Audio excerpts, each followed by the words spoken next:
Chers amis auditeurs et auditrices de Radio Maria France, quelle joie de vous retrouver. Je voulais replonger un petit peu avec vous sur l'Esprit Saint. On est dans l'Esprit Saint. Nous avons vu 4 dons du Saint-Esprit qui viennent nous soulever pour nous faire vivre dans l'Esprit Saint avec des dons si importants à notre vie de foi, d'espérance et de charité. Et c'était 4 dons orientés vers une vie pratique. Les 3 autres dons, que sont ceux d'intelligence, de conseil et de sagesse, pas de conseil, de science et de sagesse, pardon, sont orientés vers la vie contemplative.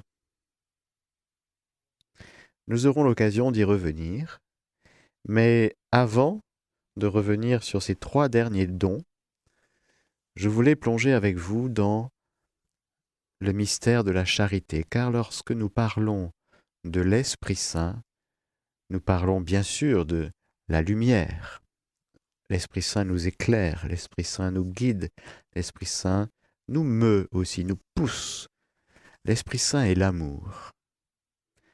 Alors je voudrais aujourd'hui réentendre la parole de Dieu avec vous, en étant comme tout neuf, vierge devant cette parole que Dieu nous adresse aujourd'hui. Le piège, vous voyez, le piège, le risque, avec la parole de Dieu, la Bible, quand on commence à connaître un petit peu, c'est que on se dit, ah ben si, c'est bon, je connais. Et on oublie que la parole de Dieu est vivante. C'est-à-dire que Dieu nous parle aujourd'hui, à nous qui sommes là maintenant. Dieu est vivant, il parle à des vivants. Confions cette catéchèse à la Vierge Marie. Je vous salue Marie, pleine de grâce. Le Seigneur est avec vous. Vous êtes bénie entre toutes les femmes, et Jésus, le fruit de vos entrailles, est béni.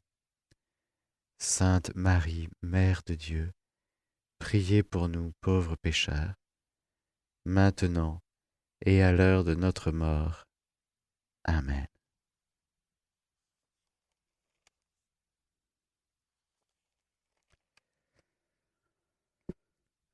Aspirez au don supérieur. Et je vais encore vous montrer une voie qui les dépasse toutes. Quand je parlerai les langues des hommes et des anges, si je n'ai pas la charité, je ne suis plus qu'airain qui sonne ou cymbale qui retentit.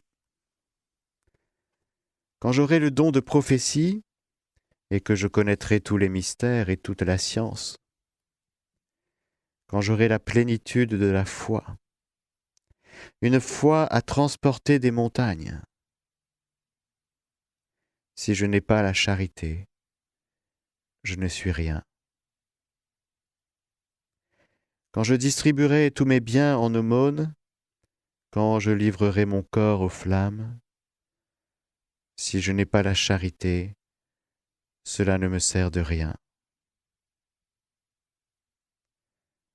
La charité est longanime.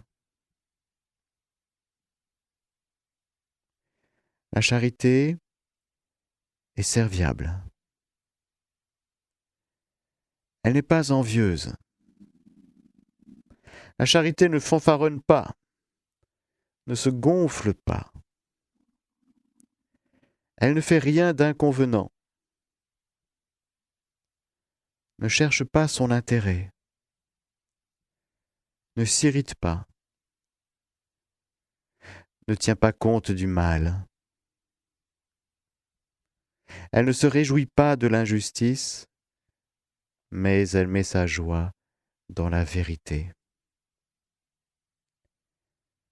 Elle excuse tout, croit tout, espère tout, supporte tout. La charité ne passe jamais. Les prophéties, elles disparaîtront. Les langues, elles se tairont. La science, elle disparaîtra. Car partielle est notre science, partielle aussi notre prophétie.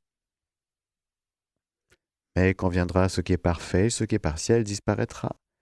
Lorsque j'étais enfant, je parlais en enfant, je pensais en enfant, je raisonnais en enfant. Une fois devenu homme, je fais disparaître ce qui était de l'enfant. Car nous voyons, à présent, dans un miroir, en énigme. Mais alors ce sera face à face. À présent, je connais d'une manière parfaite, partielle, mais alors je connaîtrai comme je suis connu. Maintenant donc demeure foi, espérance, charité. Ces trois choses, mais la plus grande d'entre elles, c'est la charité. Voilà ce que nous dit saint Paul dans le 13e chapitre de la première lettre aux Corinthiens. Alors on peut afficher sur son frigidaire, on peut afficher sur son mur, ça c'est mettre devant ses yeux, mais c'est mettre dans son cœur et devant sa conscience. Pourquoi saint Paul, comment saint Paul écrit ça? Il écrit ça parce qu'il le vit. Au fond, on pourrait chacun écrire son hymne à la charité, comme on dit. Et ce serait de jolis exercices à faire, pas simplement dans la préparation au mariage, surtout après le mariage, dans nos vies quotidiennes. Vas-y, écris ton hymne à la charité. Tu dirais quoi, toi? Comment est-ce que tu te prendrais pour écrire, pour mettre sur un papier l'hymne à la charité? Saint Paul l'a fait, il a écrit sur un parchemin. Peut-être qu'il a dicté à quelqu'un qui a écrit. Bon, ça c'est le conditionnement de la parole de Dieu. Mais ce qui nous advient sur l'écrit vient du cœur de saint Paul, habité par l'Esprit Saint. Toute l'écriture est inspirée, nous dit l'écriture, nous dit saint Paul. Il y a donc un bel exercice auquel je voudrais nous convier chacun de nous. Dans notre vie d'aujourd'hui, dans la situation dans laquelle nous sommes, dans ce que nous traversons, si nous nous posons un peu, on dirait quoi, nous? D'abord, première question, en écoutant notre cœur, est-ce que nous repérons que nous avons le Saint-Esprit? Est-ce que nous discernons la présence de Dieu en nous, dans la foi? Le Christ habite en vos cœurs dans la foi. Je ne dis pas d'une manière d'abord sensible, parce que d'une manière sensible, l'amour sensible, c'est la passion. Eh bien, c'est j'aime, j'aime pas, c'est agréable, c'est désagréable. Car dans l'amour-passion, on aime pour soi. J'aime l'autre pour ce qu'il me procure. Et dans ma relation avec l'autre, dans un amour passionnel, ce que je recherche, c'est moi. Je me sers donc de l'autre pour recevoir quelque chose pour moi. Alors là, quand l'autre il n'est pas là, quand l'autre il arrête de me donner ce que je veux, ouh,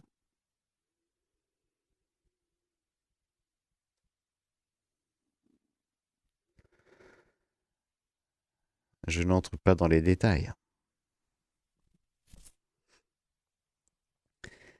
Mais c'est un premier discernement à faire dans notre vie entre l'amour charité, l'agapé, l'amour de Dieu qui est déversé dans notre cœur, et l'amour, passion, éros.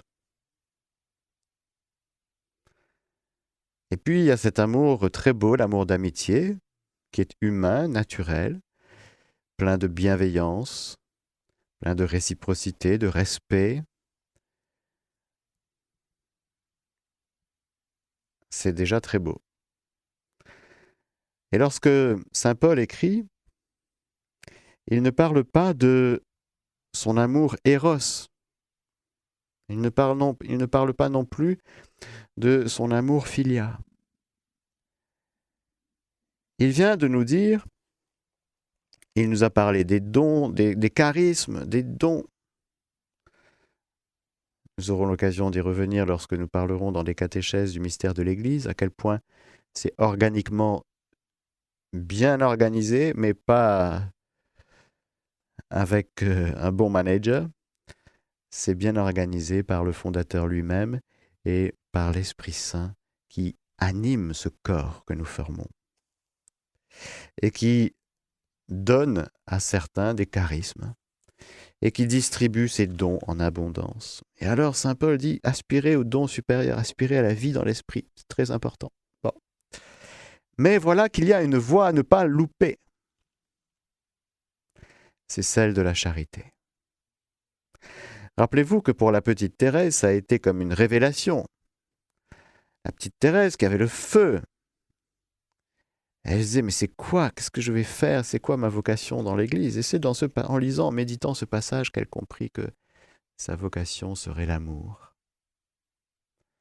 En vivant pleinement sa vocation à l'amour, elle porterait les missionnaires, elle qui aurait aimé aller jusqu'aux extrémités de la terre, elle y est allée. À travers le père machin, le père truc, la sœur bidule, vous voyez, tous ces missionnaires. Et ces laïcs aujourd'hui, beaucoup de laïcs missionnaires, les familles missionnaires. S'il n'y a pas l'amour, s'il n'y a pas la charité, s'il n'y a pas l'agapé, il n'y a juste rien. Si je parlerais des langues, les langues des hommes et des anges, il faut communiquer quand même. Le message évangélique, il faut savoir communiquer, il faut savoir... Hein. Ouais, mais si t'as pas la charité... Je ne suis plus qu'airain qui sonne ou cymbale qui retentit, ça fait...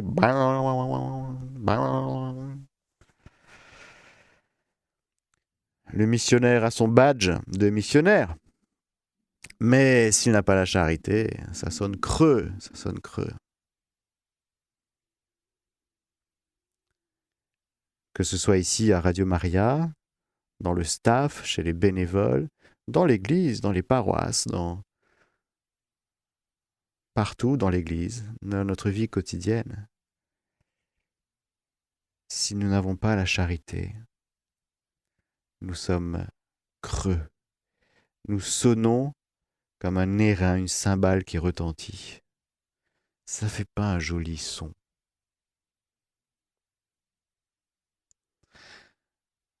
Ce qui fait un joli son, la louange, le chant en langue, l'harmonie du chant, expressive d'une communion vraie. L'harmonie vient d'un principe d'ordre. Qu'est-ce qui donne l'ordre? Qu'est-ce qui est source d'ordre et d'harmonie dans la vie chrétienne? Qu'est-ce qui unifie? Qu'est-ce qui ordonne? Eh bien, justement, saint Paul, dans un autre passage, nous dit que c'est l'amour, la charité, l'agapé.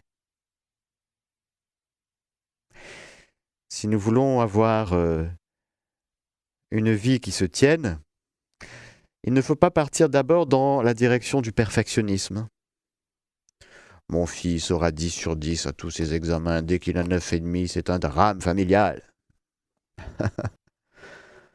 Si ça ne marche pas, c'est la cata. Si ça ne marche pas selon mes idées, si mon enfant prend un chemin qui ne rentre pas dans mes prévisions, dans mes projets à moi, c'est la cata. Les projets, les idéaux, si on s'y attache comme quelque chose absolument qui doit marcher à 100%, mais ça ne crée que des déceptions, de l'amertume, des déceptions, oui, de la tristesse. Ça crée beaucoup de choses, de nocifs.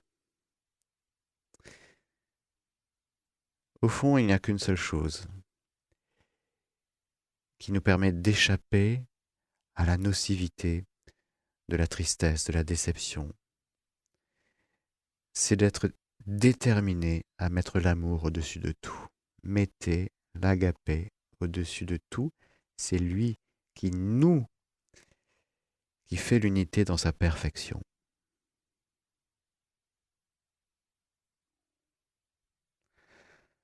Est-ce que c'est le don de prophétie qui fait l'unité dans sa perfection? Non. Est-ce que c'est la science, la connaissance que j'ai? Non. Est-ce que c'est une foi à transporter les montagnes? Non.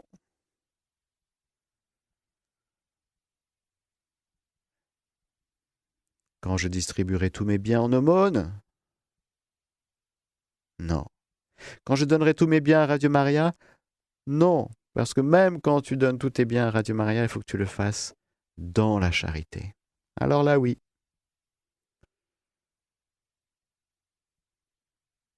Alors, vérifions.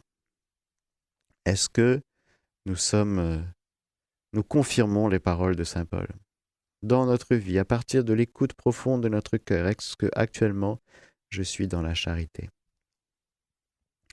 La charité n'est pas un sentiment. Encore une fois, le sentiment fait partie de notre vie sensible. C'est très conscientiel. J'ai le sentiment d'aimer. Bon, je sens que je l'aime, celui-là. Ah, d'accord. Celui-là, je sens que je l'aime pas trop. Bon, je l'aime moins. Bon. Jésus ne nous a pas dit « Aimez-vous les uns les autres comme je sens que je vous ai aimé ».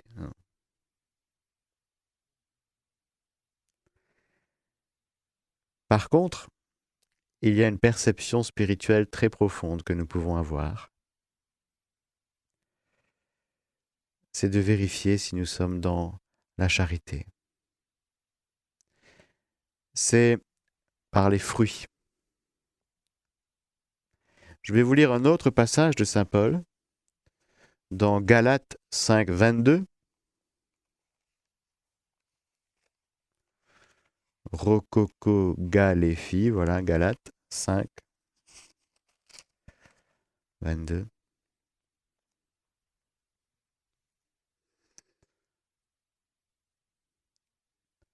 Laissez-vous mener par l'esprit. Et vous ne risquerez pas de satisfaire la convoitise charnelle. Une autre traduction dit « marchez selon l'esprit ». Après, saint Paul dit, voilà ce que la chair convoite contre l'esprit, et puis il dresse un peu la liste de tous les fruits de la chair, de la convoitise charnelle. Et puis il dit, mais le fruit de l'esprit est charité, joie, paix, longanimité, serviabilité, bonté, confiance dans les autres, douceur, maîtrise de soi.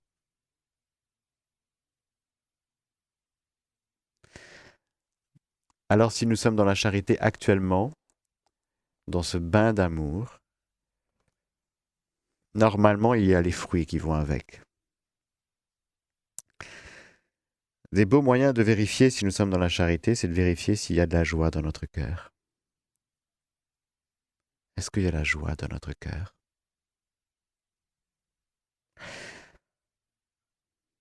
Est-ce qu'il y a de la paix dans notre cœur? Au milieu des épreuves, frères et sœurs, la paix pour nous chrétiens n'est pas une absence de douleur, de souffrance, de difficulté. Ce n'est pas fuir la souffrance pour s'échapper dans un monde imaginaire où là, tout le monde est gentil avec moi. Non. La paix est un don de Dieu, un don de Jésus. Le Christ est notre paix. Le Christ est notre paix parce qu'il nous a réconciliés avec le Père. Et le Christ nous donne sa paix. Je vous laisse la paix, je vous donne ma paix, je ne vous la donne pas à la manière dont le monde vous la donne, car le monde vous la donne, la paix, d'une certaine manière. Il a sa paix à lui. Moi, je vous donne une autre paix, la mienne. Quelle est cette paix que Jésus nous donne et qui est un fruit de l'Esprit Saint? C'est-à-dire que quand je suis dans l'Esprit Saint, quand je suis dans la charité, je suis dans la paix. Recherche la paix et poursuis-la, dit le psalmiste. Très belle vérification à faire et à écrire. Là, si nous écrivons notre hymne de la charité, on peut dire, mais je reconnais qu'au milieu de cette difficulté, qu'au milieu de tel conditionnement, au milieu de ça, je constate que j'ai la paix dans mon cœur. Ça, c'est une marque de l'agir de l'Esprit Saint en nous. Et si je n'ai pas cette paix, si je suis encore dans mon cœur agité, Marthe, Marthe, tu t'inquiètes et tu t'agites pour bien des choses. Regarde Marie, elle a choisi la meilleure part. Elle ne lui sera pas enlevée. Ce que Jésus reproche à Marthe, avec amour, c'est de dire, Marthe, c'est super, tu m'accueilles super bien. Tu te démènes pour que tout soit parfait dans ta cuisine, dans tes casseroles. Tu es super, Marthe. Mais tu fais les choses avec un cœur qui n'est pas complètement avec moi, Jésus. Tu fais les choses pour qu'elles soient parfaites. Or, tu oublies quelque chose, que c'est la charité qui nous perfectionne. Marthe aime Jésus et elle veut tout bien faire. Marie-Madeleine aussi aime Jésus. Mais Marie-Madeleine n'est pas dans l'agitation de son cœur. Elle n'a pas le cœur inquiet, agité. Elle a le cœur en paix. Ces deux femmes formidables que nous aimons beaucoup, et à travers ce passage d'évangile, cela nous éclaire énormément. Parce qu'évidemment, Marie-Madeleine, elle est en chemin. Marthe est en chemin. Nous aussi, nous sommes en chemin. Est-ce que dans ce qu'on fait, dans ce qu'on vit, dans ce qu'on traverse, est-ce que nous sommes en paix avec Dieu et avec nos frères? Car n'oublions jamais que l'agapé, la charité, ce n'est pas que cet amour vertical qui descend de Dieu et qui remonte vers Dieu sans passer par nos frères. On aimerait bien. La charité fraternelle fait partie de manière intrinsèque au mystère de la charité. Alors, au milieu d'une vie commune, peu ou pas développée, le plus important, c'est pas la vie commune, c'est de vivre du mystère de la charité. Que nous soyons à plusieurs ou tout seuls, physiquement, géographiquement, Nous ne sommes jamais seuls. Si nous vivons du mystère de la charité, nous ne sommes jamais seuls. Pourquoi? Parce que, en aimant le Seigneur, nous aimons nos frères en vérité. Nous avons tous une part d'ermite en nous, non? Il y a les rêves d'ermite, mais il y a une part. C'est-à-dire que nous comprenons, chacun de nous, ce lien intrinsèque entre l'amour à l'égard de Dieu et l'amour à l'égard de nos frères. Et comme c'est plus difficile d'aimer nos frères que Dieu, le risque, le piège, la tentation serait de se retirer des liens fraternels, de se couper de nos frères pour éviter de trop souffrir, de fermer notre cœur. Jésus nous montre par le transpercement de son cœur et par tout l'Évangile qu'il n'a pas jamais fermé son cœur. Et pourtant, on pourrait dire que d'un point de vue humain, il aurait eu raison de le faire. Maintenant, dans l'Esprit Saint, on ne ferme pas son cœur. On peut se protéger physiquement. On doit se préserver, se faire respecter. On ne doit pas, évidemment, lorsque notre personne, lorsque notre intégrité est en danger, faire n'importe quoi. Sous prétexte de charité, non.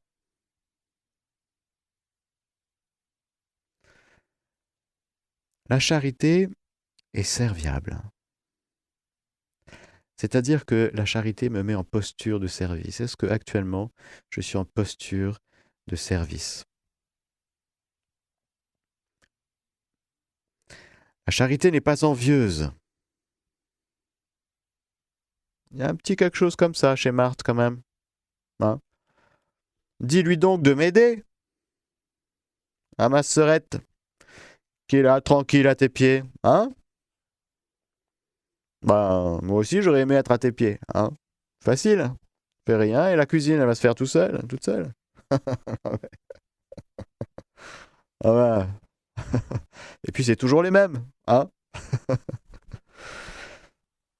Bon. Il y a une petite envie. Bon, Marthe, la charité n'est pas envieuse. Tu as tout ce qu'il te faut. Tu m'as, même dans ta cuisine et dans tes casseroles, ne te compare pas à Marie. La comparaison tue, comme on dit. Se comparer, c'est se juger en fonction de nos critères à nous. La comparaison vient de l'envie. Ah, lui, il a ça. Ça, c'est l'envie. C'est par rapport au bien d'autrui. Et il a plus que moi, il a des trucs que j'aimerais et que j'ai pas. La jalousie est plus profonde. Jésus, est-ce que tu aimerais plus Marie que Marthe? Parce qu'au fond, c'est ça la question. Marthe, tu t'inquiètes et tu t'agites, je vais te dire pourquoi. Parce que tu crois pas assez que je t'aime.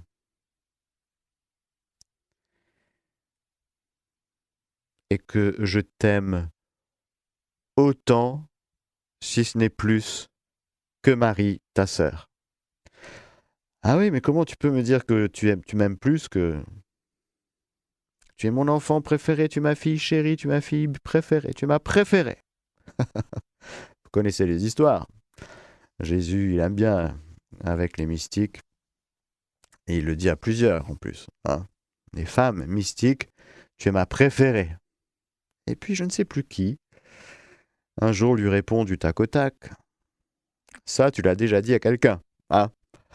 Quelqu'un d'autre. Facile à dire. Toi, tu es ma préférée. Toi aussi, tu m'as préférée. Toi aussi, tu m'as préférée. Ben, nous sommes toutes tes préférées. Formidable. Mais bon.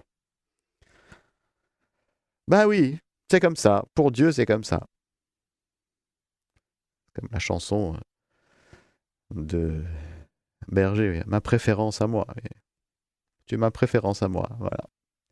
Jésus nous dit à chacun, tu es mon préféré. Tu es ma préférée. Il dira à Conchita, ah mes préférés, mes fils de prédilection, mes prêtres, Ce sont mes préférés. Ça veut dire que ceux qui ne sont pas prêtres, ils sont moins aimés de Jésus? Non, c'est pas comme ça que ça marche. C'est que dans le royaume, chacun de nous, on est les préférés. Ah, voilà. Pour un enfant, c'est compliqué au début de comprendre que, ben, on est aimé d'un amour de préférence. Tu seras appelée Israël, ma préférée. Fille de Sion, Marie, la Vierge Marie est la préférée de Jésus. Et ça ne nous pose pas de problème en général. On n'est pas jaloux en général de la Vierge Marie, sauf de temps en temps, quelques femmes quand même. Un peu de rivalité. Hein? Et te remercions, Seigneur, d'avoir institué l'Eucharistie comme ça. Tu te donnes tout entier dans chaque hostie à chacun et chacune. On ne peut plus donc se comparer les uns les autres en disant lui il a plus d'amour que moi. Non. La charité n'est pas envieuse. Pourquoi? Parce que lorsque je suis dans l'amour de Dieu, je suis comblé. Est-ce que vous êtes comblé? Est-ce que l'amour de Dieu vous comble? Ah, vous savez, il y avait une émission comme ça, avec un prêtre, une émission dont j'ai oublié le nom, avec la journaliste qui disait au prêtre à un moment donné, bon, allez, avouez-le, hein, l'amour d'une femme, ça vous manque pas? Et le prêtre de répondre du tac au tac, et vous, madame, l'amour de Dieu, ça vous manque pas? Ah, la journaliste, elle a été coupée nette dans son élan, elle pensait pas coincer le prêtre. Elle a été bien coincée. L'amour de Dieu, ça vous manque pas? Vous qui ne croyez pas que vous êtes aimé. Normalement, si vous ne croyez pas que vous êtes aimé, ça laisse un abîme de détresse dans votre cœur. Mais si vous croyez que vous êtes aimé par le Seigneur, normalement, vous êtes comblé. Vous comprenez donc que ce don de la charité, de l'agapé qui nous est donné, fait de nous des comblés. Nous sommes une communauté, l'Église, de comblés. Et alors, si nous sommes tous et chacun comblés, qu'est-ce qu'on va faire? Eh bien, on va se mettre au service les uns des autres, parce que la charité, elle est serviable. Parce qu'on va repérer que mon frère n'est pas quelqu'un qui est là pour que je me serve, mais c'est quelqu'un à servir.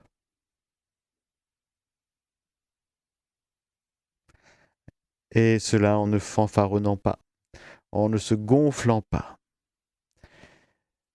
en ne faisant rien d'inconvenant, en ne cherchant pas son intérêt, bien sûr, en ne s'irritant pas. Les agacements. Ah, c'est grave les agacements, ben non, on traverse tout ça. Mais attention, si nous voulons vivre de charité, nous devons être très vigilants à ne pas vivre en agacé. Pas confondre vivre en agapé et vivre en agacé. Les gens qui vivent en agacé et qui du coup agacent les autres. Et ceux qui vivent en agapé, ils agapent les autres. Voilà.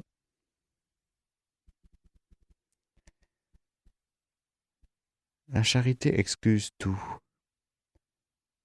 Elle supporte tout.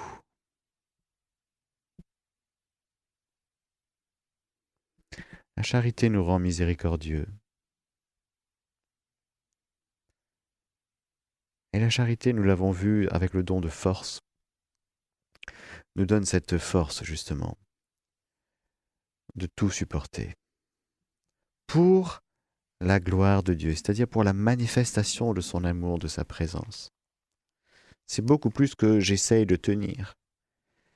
C'est pour la glorification du Père. C'est pour que Dieu soit glorifié. Je reviens sur Galates 5. Joie, vous avez? Paix, vous avez? Longanimité, Serviabilité, on retrouve. Bonté, confiance dans les autres. Douceur, maîtrise de soi. Alors voilà, frères et sœurs, si vous avez le temps, vous pouvez faire une petite, comme on dit, un examen de conscience pour écrire votre hymne à la charité. Est-ce que, lorsque nous écrivons, en écoutant notre cœur, qu'est-ce qu'il y a dans mon cœur? Et là, on sera tout étonné. Si on écoute vraiment à partir de la présence et de l'agir de Dieu dans notre cœur, on sera tout étonné de repérer que, en effet, par exemple, le Seigneur nous rend miséricordieux. Et on va l'écrire, on va dire, la charité me rend miséricordieux. L'amour de Dieu déversé dans mon cœur me rend patient. L'amour de Dieu répandu dans mon cœur me rend bienveillant. Je me mets à sourire quand je vois mon frère, plutôt que de lui faire la tête.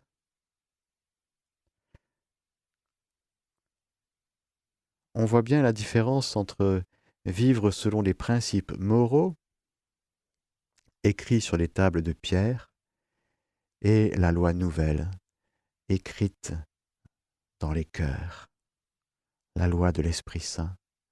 Sachons repérer le Saint-Esprit en nous. Sachons mettre des mots. C'est pour ça que je vous parle d'écrit, parce que ça peut aider. Mettre des mots sur le Saint-Esprit à l'œuvre en nous. Et on verra qu'en reconnaissant que le Saint-Esprit fait des merveilles en nous, que l'amour de Dieu fait des merveilles en nous, que l'amour de Dieu nous transforme, eh bien ça va nous encourager à poursuivre dans cette direction. C'est pourquoi il est important de reconnaître le passage de Dieu, de reconnaître l'œuvre de Dieu en nous. Voilà le petit exercice auquel je vous invite. Amen. Alléluia. Je vais vous lire quelque chose de très joli que Jésus justement dit à Conchita. Lors de la messe, Jésus m'a dit « Je t'aime, ma fille. » Et c'est de cet amour divin que je désire que tu m'aimes. C'est-à-dire avec l'amour, avec un grand A, Esprit Saint. Comprends bien que moi, Jésus, j'aime les âmes, avec le même amour que celui avec lequel j'aime le Père, et celui avec lequel le Père m'aime. C'est un amour ineffable et très pur, qui nous embrase et fait de nous un seul Dieu. Sans l'Esprit Saint, il n'y aurait pas de Dieu, parce qu'il n'y aurait pas d'amour et que Dieu est amour.